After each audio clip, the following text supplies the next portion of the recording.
근래 들어 두 사람의 사이가 왠지 답답하게 느껴지고 계신가요? 남녀가 사랑을 느끼고 서로에게 끌리는 데는 결혼을 전제로 조건을 맞춘 그런 만남이 아니라면 그야말로 이유가 없죠. 그런데 어느 순간부터 좋아하는 이유를 스스로 만들려 하고 사랑을 합리화하려고 하고 계시진 않은가요? 두 사람의 사랑에 이유가 필요해졌다는 건 여러분의 마음이 혹은 연인의 마음이 식었거나 식어가고 있는 것을 느끼고 있다는 신호일 것입니다. 여러분의 연애가 왠지 답답하게 느껴진다면 이런 신호들이 보여지실 거예요. 첫 번째로 의사소통의 부재입니다. 모든 관계에 있어서 의사소통은 가장 중요한 요소 중 하나입니다. 더 이상 서로를 마주하면서 대화를 나누고 있지 않다면 관계에 대해 진지하게 고민을 해볼 필요가 있습니다. 대화가 줄어들고 있다는 건 감정을 공유하지 않는다고 볼 수 있기 때문이에요. 연인 사이에 어느 정도의 긴장감이 있는 건 예의와 배려가 의도될 수 있기 때문에 나쁘진 않습니다. 그렇지만요, 함께하는 내내 뭔지 모를 불편함이 있거나 서로가 각자의 폰을 보면서 공간만 공유하고 있다면 이건 문제가 있습니다. 사랑하는 사람은 든든한 내 편이고 제일 편한 친구여야 하거든요. 그런데 같이 있으면서 불편함을 느끼기 시작했다면 이제 더 이상 가까워질 수 없다는 걸 의미하기도 합니다. 어색함을 느끼는 이유가 무엇인지 스스로를 돌아보고 관계의 깊이에 대해서 생각해 보아야 합니다. 감정이 너무 식었거나 말을 할 때마다 항상 논쟁과 갈등으로 이어지고 계신가요? 연애에 있어서 대화는 관계의 핵심임을 잊지 말아야 합니다. 두 번째는 무심한 태도가 되겠죠. 더 이상 함께하는 활동이 기대되지 않거나 둘만의 시간이 그다지 설레거나 행복하지 않은 순간이 올 수 있습니다. 외식이나 주말 나들이를 나가는 게 지겹게 느껴지시나요? 새로운 계획에 대해서 이야기할 때 상대방의 반응이 무심하거나 심드렁하다면 관계에 문제가 생긴 것일 수 있습니다. 관계는요, 시간이 쌓인다고 깊어지지 않아요.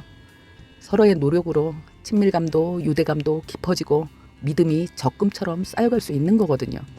그런데 함께 있는 시간이 심드렁해졌다면 사랑이 변했다는 사실을 알아챌 수 있는 가장 확실한 증거가 아닐까 생각합니다.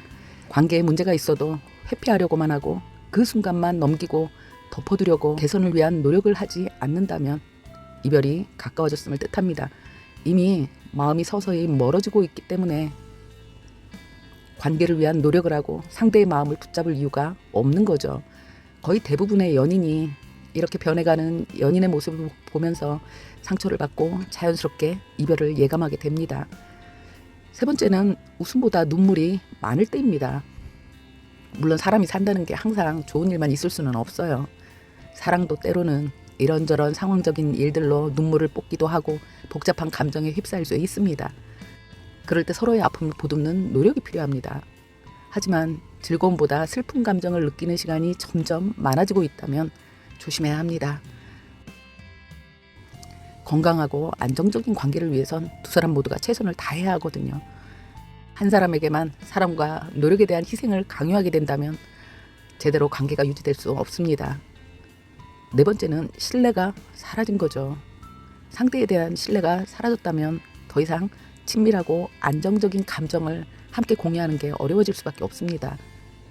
진지한 연애란 그저 저녁 식사를 함께하고 잠자리만 함께하는 관계가 아니거든요.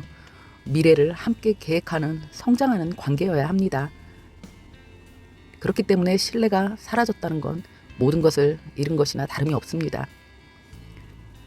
그리고 마지막으로 가장 중요한 문제일 수도 있습니다. 서로가 서로에게 이제 1순위가 아닐 때입니다. 연애를 하면 서로가 서로의 생활에 깊숙하게 자리 잡게 되죠.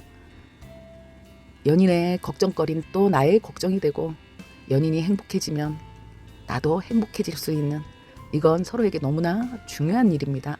그런데요, 각자의 인생에서 둘의 관계가 1순위에서 밀려나는 순간이 오고 그로 인한 서운함과 실망이 뒤따르게 될 수 있습니다. 물론 각자의 사생활도 중요하고 사회생활도 중요하지만 자신의 연인이 직장이나 취미 또는 개인적인 일보다 뒤로 밀리는 존재가 되고 있지는 않은지 생각해 보셔야 합니다. 아프다는 연인의 연락에 회사의 회식을 선택하거나 동호회 모임에 가기 위해 둘만의 기념일을 건너뛰거나 연인과의 약속을 뒤로 미루고 친구와 만나고 있다면 관계를 유지하는 것이 아무런 의미가 없는 거죠. 연애에 경고등을 발견했다면 가장 먼저 파트너와 솔직하게 대화를 나눠야 합니다. 서로를 믿고 사랑하면서 충분히 소통한다면 습관적인 관계로 넘어가기 전에 함께 극복할 수 있습니다. 감사합니다.